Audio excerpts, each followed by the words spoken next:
Welcome, welcome. You listen to 360 Info. I'm your host, Hamptonio. What you do for yourself depends on what you think of yourself. And what you think of yourself depends on what you know of yourself.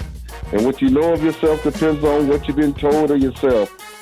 Well, we went backwards, y'all. This weather has thrown everybody for a loop here. You know, just tease us with a nice, weekend, and then next weekend hit us like this. Well, he might have spoiled some weekend holiday plans, but hey, just look forward to next weekend. It's supposed to be great.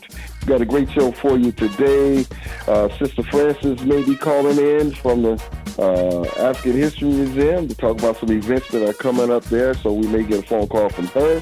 And we got my brother Wayne Chandler coming on a regular here, and he's going to talk to us about a few things. I know lately we've been talking to him about the economy and things of that nature, but today we're going to talk to him a little bit about some history on what we were grounded with in this show, to get all you listeners tuned in, to educate us on a few things that's inspiring, and knowledgeable, and uplifting.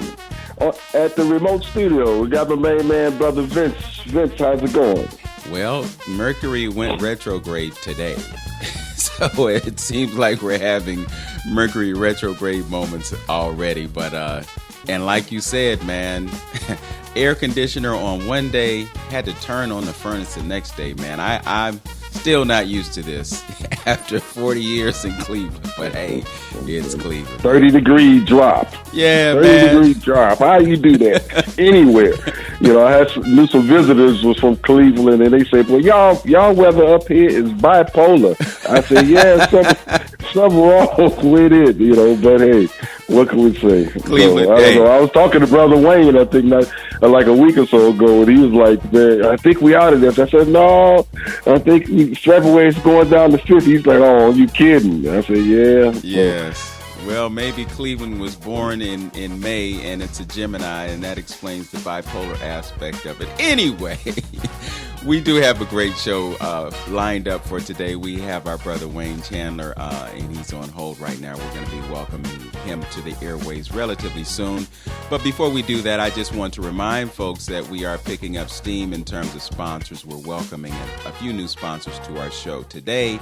But you can also take advantage of the opportunity to be an advertiser on 360 Info Network by reaching out to Brother Stephen E. Boyd. And you can reach him at area code 216-526-1297. That's 216-526-1297. Stephen E. Boyd, become a sponsor of 360 Info Network.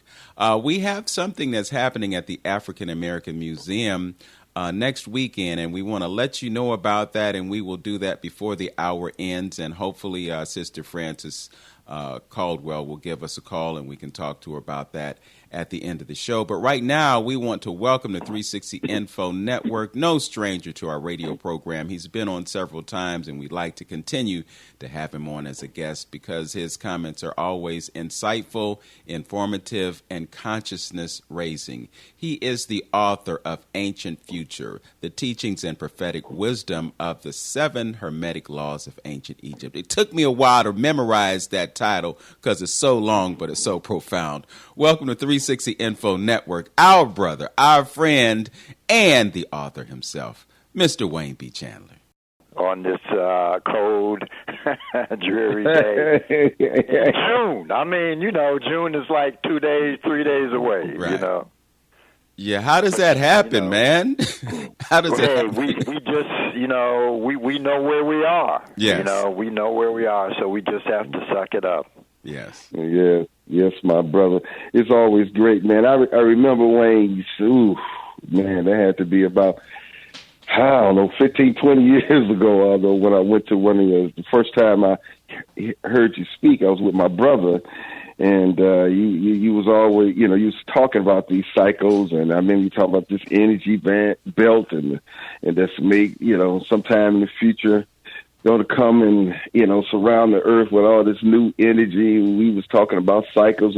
And I remember this this ring you had on your finger, that finger ring, boy, I just admired it. And I went out and got me one. I wore that thing for about 10 years until I lost it, man. And I can't find another one, that's quite like the one I want. They got the kind of Gothic type of one, and I'm not looking for one of those like that. But Brother Wayne, it was always a pleasure. And then, when I started doing my lecture series, we worked together as well.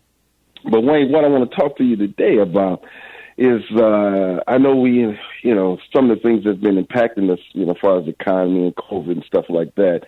That's some pretty usual, things that we've been doing lately and needed.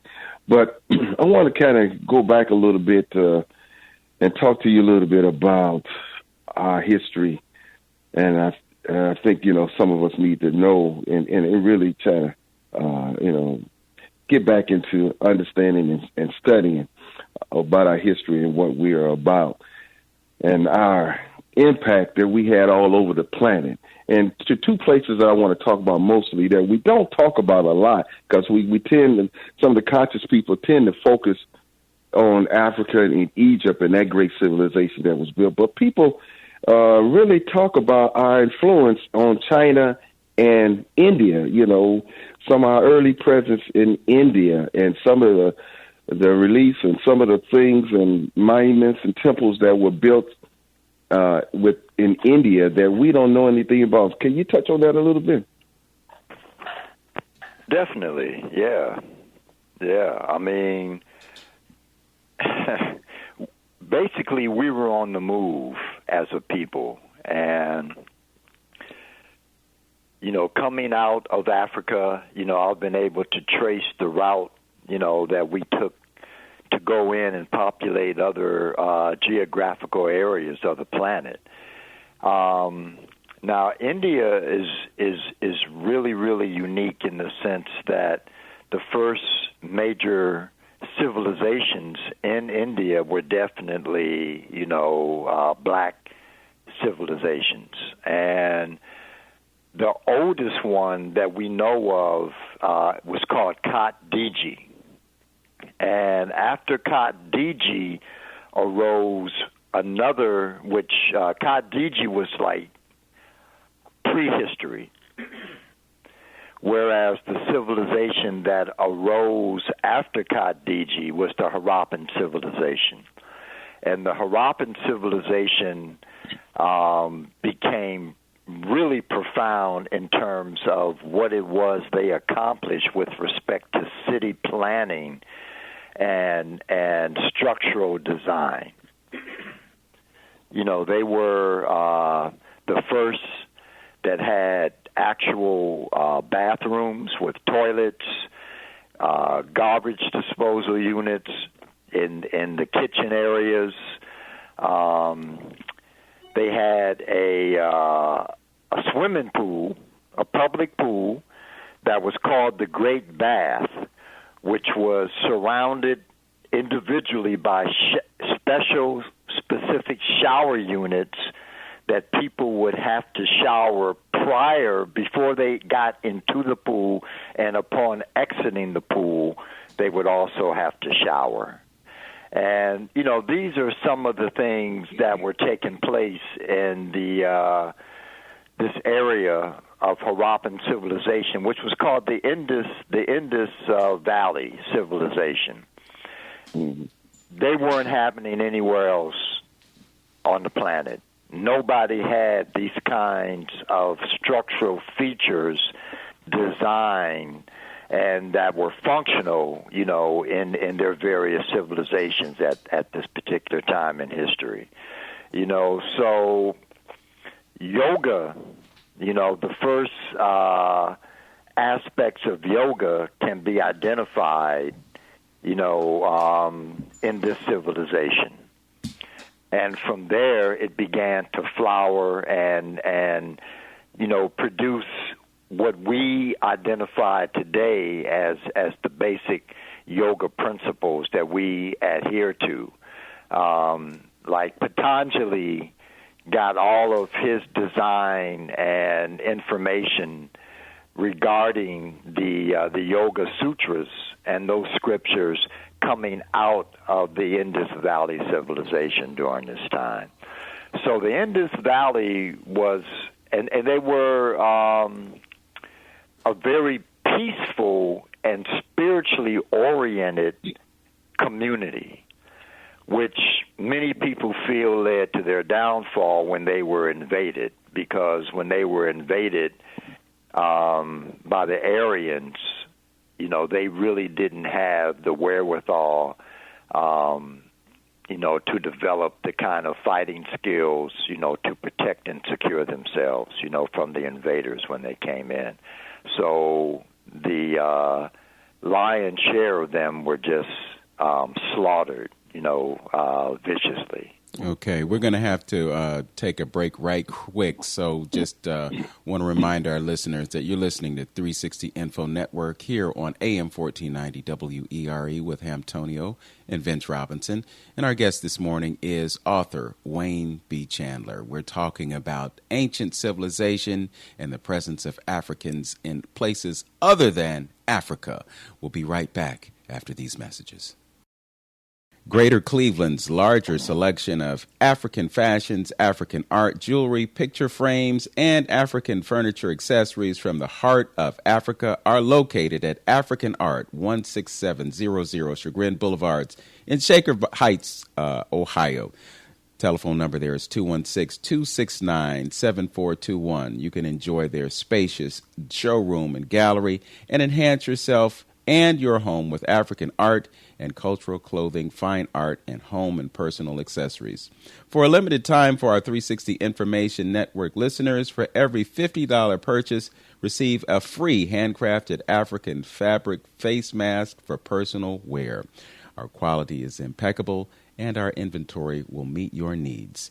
It's open Mondays through Saturdays from 10 a.m. to 6 p.m. Enhance your life with African art. Welcome back to 360 Info Network. I'm Vince Robinson, along with Hamptonio, and our special guest this morning, author Wayne B. Chandler. Take it away, Wayne.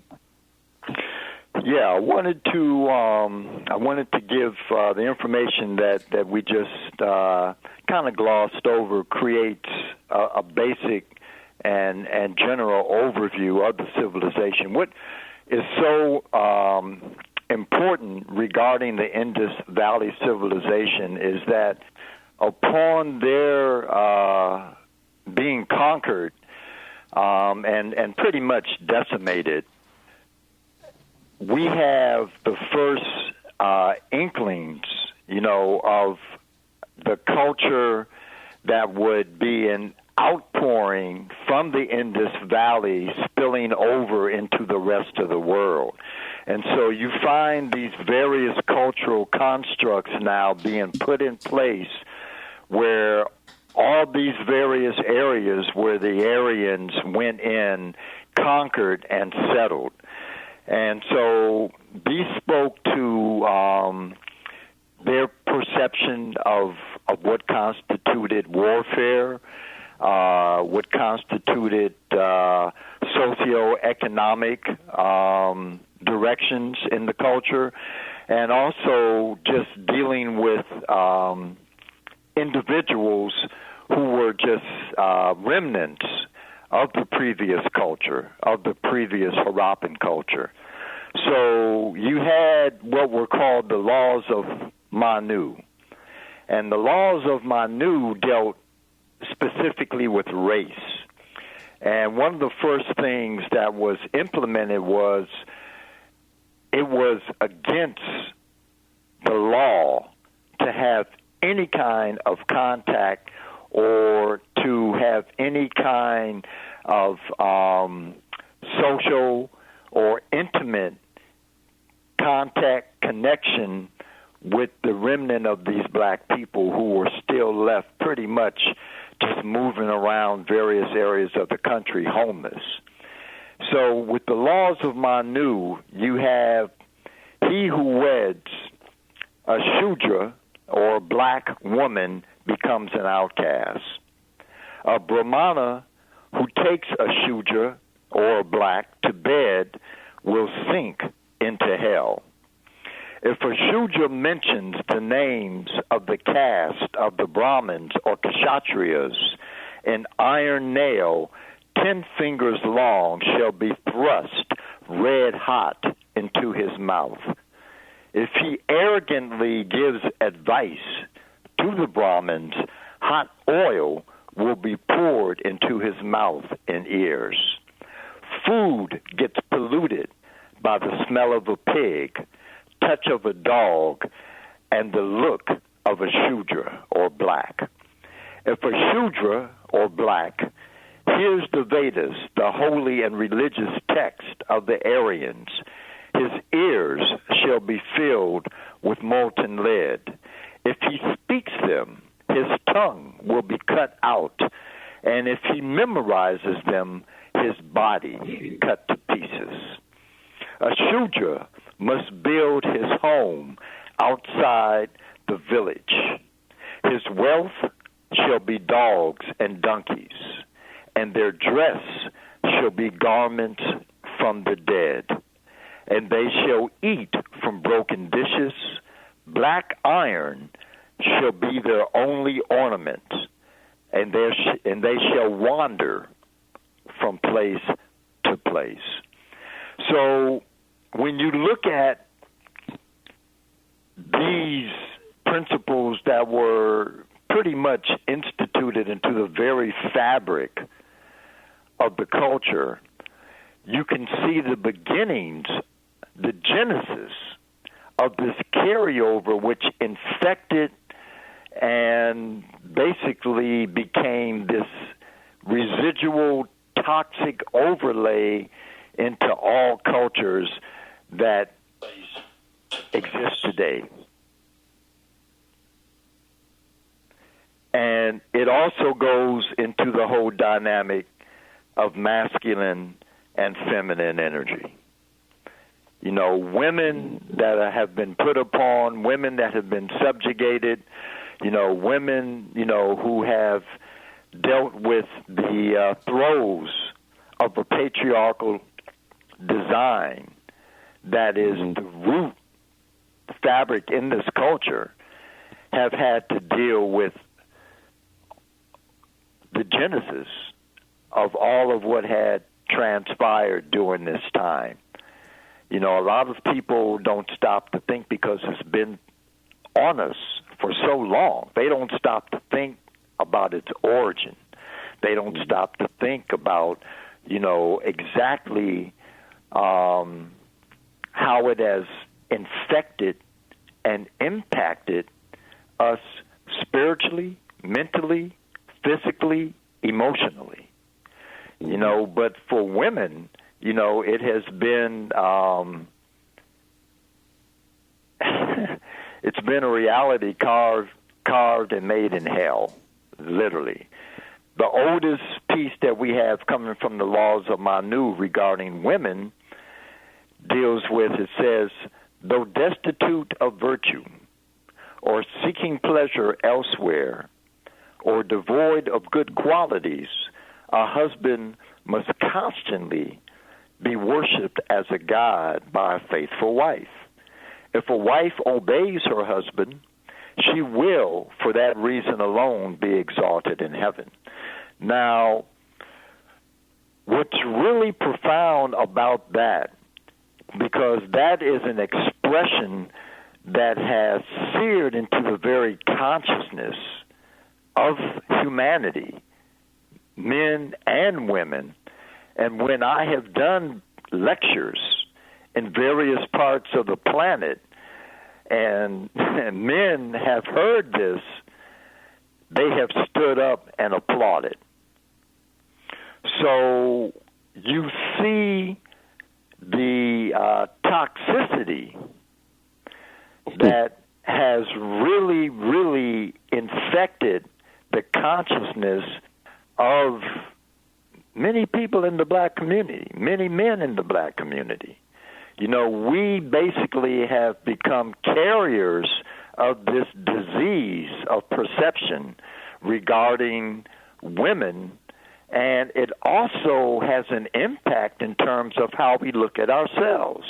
because we have completely disconnected ourselves from that right hemispheric aspect of consciousness, which is the feminine mind, which is the divine mind, which is that which allows expansion and divine integration to take place. So with that door being shut, it keeps us in this box and makes us very vulnerable to, the toxic basic entrails that come from the culture that we are a part of.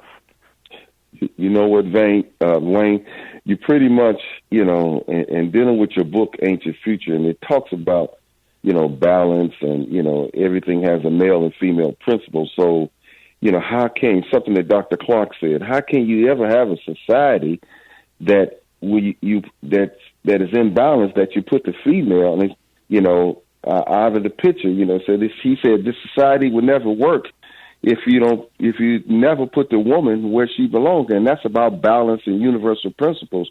So you can see how, how so many thousands of years that we've been off kilter there, because if we took on that type of attitude and that type of laws that's enforce those particular principles, and it is embedded in us, that men stick their chests out like, hey, worship me like this, you can see how we ended up to the point where. But before you answer that again, who were the people that invaded India at this time and put down some of those laws there, principles? They called themselves the Aryans. They were Indo-Europeans. They came out of an area of Russia called the Volga Basin. Okay. And they came out in waves, over several hundred years. They came out in waves. And when they first appeared on the historical stage, they came and went directly into the area that we now identify as Pakistan. And they overran the Indus Valley and all the other adjoining civilizations and cultures, that were connected to it. That's amazing, bro. And you can see how it just spread it all the way through with that type of philosophy and understanding. So, No question. I mean, just some of the things, for our female listeners, the audience, things like the mind of woman brooks not discipline, for her intellect has little weight. And you have to keep in mind that these were laws. These were laws that had to be respected and adhered to.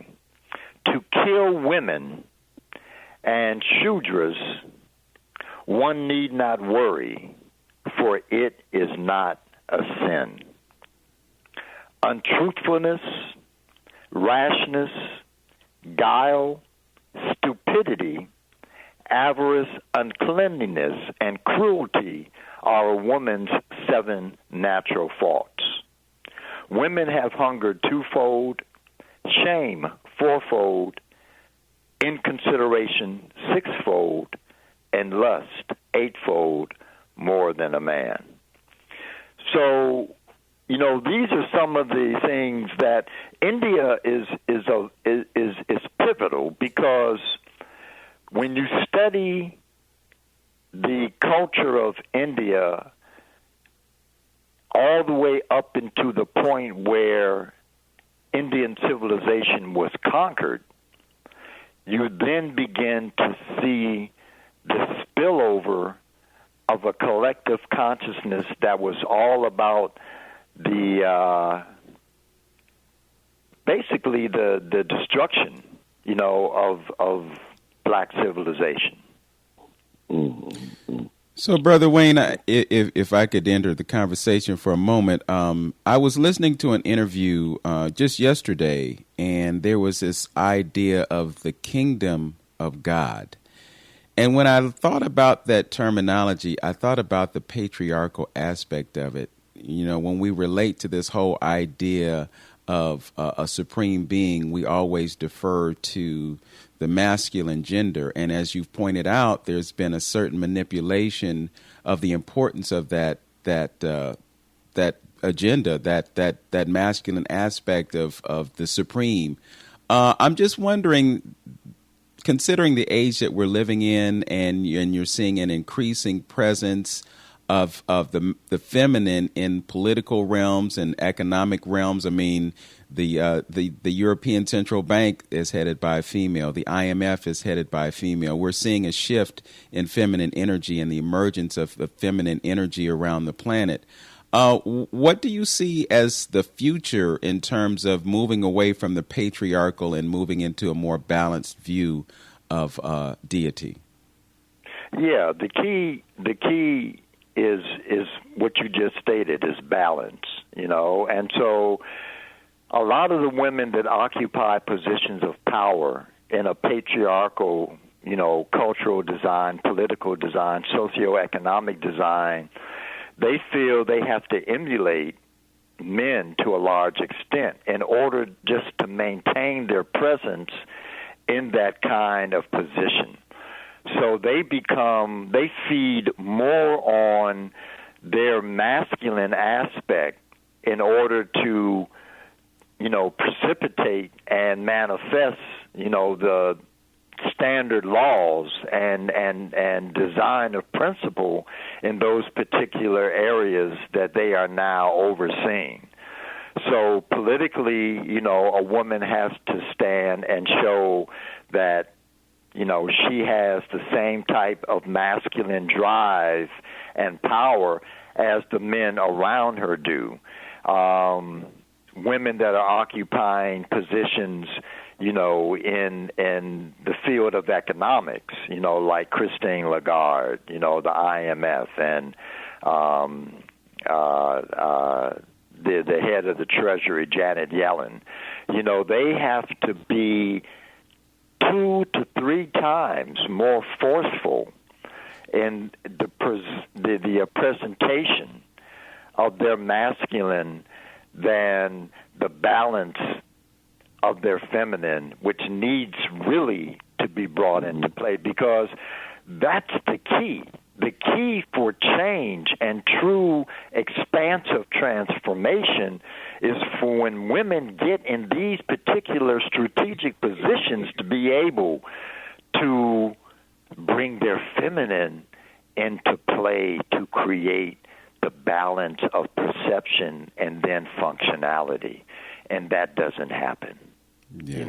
So even though a lot of women are occupying these positions of power in the world today, they still haven't activated their own feminine dynamic out in the world, which allows true balance to manifest itself. Yes. And is it problematic for men to yield to the divine feminine, because it seems as though men are doing everything that they can to hold on to this place that they've been in for the past 2,000 years? Oh, no question. It's very problematic, in a patriarchal design, which really, and I speak to this in Ancient Future, because you have these paradigm shifts, and prior to that, you had the model that was created, and the model cannot be removed. The model cannot be, compromised, because the model creates the basis for all of what transpires in what we classify as global reality. But what does happen are these paradigmic shifts that take place within the model that gives the illusion of change. So we actually think things are getting better. We actually think women have stepped into more powerful positions, but there is still a very deep dynamic level of compromise there in the paradigm that, although it gives the illusion of change, the model still is not compromised in any way, shape, form, or fashion. So you have women in sports, for example. Mm-hmm.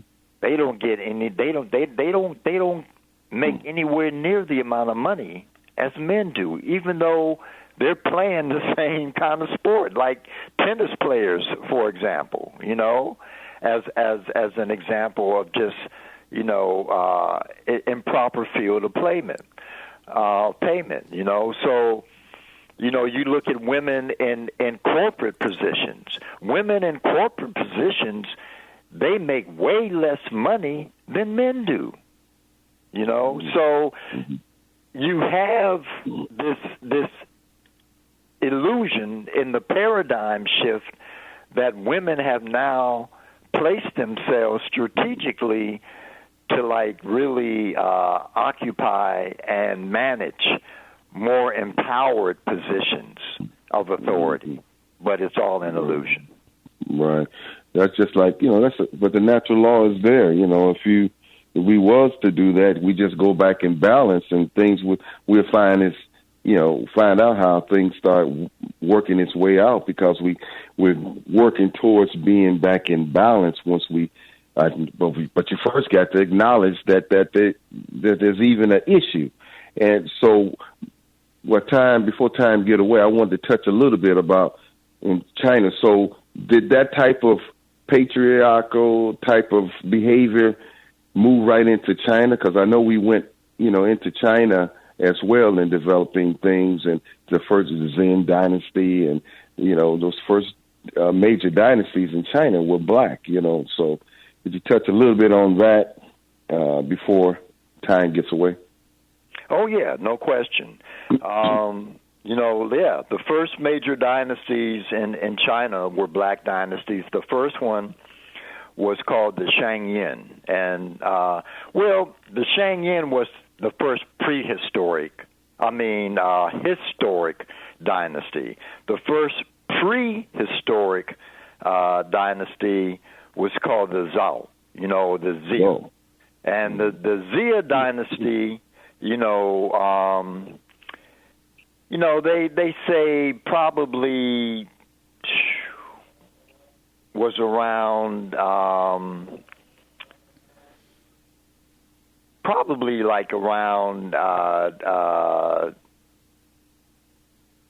some say 10,000 to 5,000 BCE. What's his name? Chi Su. In the book that he wrote, which was called The Chinese Art of Tai Chi Chuan, he talks about the introduction of one of the main philosophical treatises of China, which was Taoism. And he says that Taoism was introduced to China between 10,000 and 5,000 BCE. And he refers to the people that ushered in this new age and instructed the Tao as the sons and daughters of reflected light. And he says that these were a group of people that the Chinese chronicles claim were over 7 feet in height and wore a type of clothing that had never been seen in China before. Now, what we know historically is that particular dynasty reflects the Xia dynasty. And the next dynasty which arose, which was the historic dynasty, was the Shang Yin. And we can definitely classify the Shang Yin as around 1766 BC to about 1100 BC is when it expired. But these two dynasties are responsible for everything that we typically classify today as Chinese. The writing system, their forays into metallurgy, the internal practices the development of acupuncture, their medical practices, and last but not least, their practices of the martial arts. We can actually trace the origin of all of these out of China and back into an area in Western Asia that was occupied by a group of blacks called the Acadians. And it was the black Acadians who literally uprooted themselves from their areas in Western Asia and moved into China. And there are two reasons that people give as to why this may have happened. One is that there was a massive earthquake in the area, the region, where Akkad, was geographically located, and the Acadians felt the need, that this earthquake was so devastating that it destroyed the culture, destroyed the civilization. So they had no choice but to uproot and move and migrate into this area of China. The second reason they give is this onslaught of these Indo-Europeans that have now descended into Western Asia and drove the Acadians out, and the Acadians went and moved into this region of China that they began to inhabit.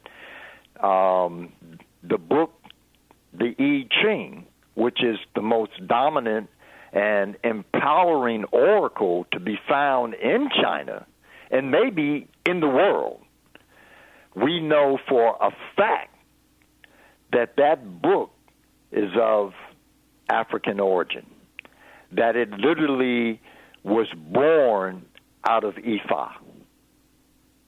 Very interesting. Yeah, amazing indeed. You're listening to 360 Info Network here on AM 1490 WERE, and our guest at present is Brother Wayne B. Chandler. He is the author of Ancient Future, the Teachings and Prophetic Wisdom of the 7 Hermetic Laws of Ancient Egypt.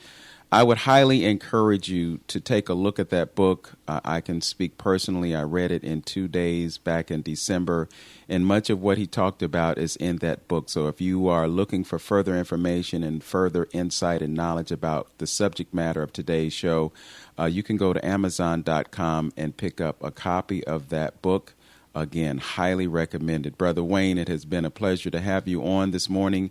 We are going to continue our conversation on my StreamYard platform by going to my Facebook page or to my YouTube channel, and we'll go into part 2 of the conversation that we have had on this radio program, and we'll talk about some of the other things that we couldn't talk about today. So with that, thanks for joining us, brother. Looking forward to joining you on StreamYard at 12:15 on Facebook and YouTube. Thanks for having me.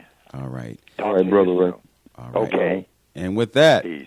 360 Info Network will be right back after these messages. We're back.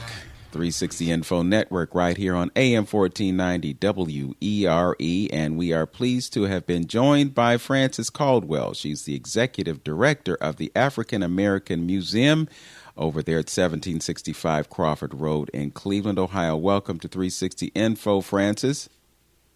Thank you, Vince. Thank you, Lynn. All right. Hey, how you doing there, Dal? All right. Good. So what you got going on over at the museum, Dal? Talk to us, man. Okay. On June 5th, this coming Saturday, we're having a early Juneteenth celebration. That's what we call it, early celebration of Juneteenth. We're having vendors outdoors. We're trying, if the weather is good, we will be outdoors. And yeah, it's going to be good. We also have Kevin Conwell performing from 3 to 5 in his band Footprints. And that's all on the outside. And then on the inside, we're having an art show. We have a local artist. I think we're going to have maybe 3 altogether, but so far we have 1 confirmed and the 2 we're talking to. And we'll have art displays, and they're for sale. And also we'll have speakers, and we have our museum's dance team. We have our girls' dance team from 4 to 17, and they'll do one performance on the inside. So, we're really excited that we have all these activities going on the 5th, and then on the 12th we have another event, and on the 18th we have an event, and then on the 19th we have an actual Juneteenth event. So we have a few things going on this month. Tell us about the... what you got. Go ahead, Chandler. Yeah, I was just going to say, from the 18th and 19th, letting listeners know I will be, enjoying that event, being a part of it as well with Brother Steve Barco, doing some things at the museum and a comedy show that evening on the 19th as well. So come on out if you want a little entertainment after we go through the festivities earlier that day. Then that evening, Brother Steve Turner is coming in from California, and a few other locals that's going to be doing some comedy there. So come on out and enjoy yourself and release some stress from all this that's going on around in the city and the country, Right. Yes, so we have a lot going on this month, and June, actually, and then we'll be closed for a couple months to do some renovating and painting and new windows, and then reopen and have a kind of a big reopening in September. That, of course, our community will be part of it. And then I met a young lady with Brother Vince yesterday, and she's really excited to be part of our team, and we're really excited to welcome her.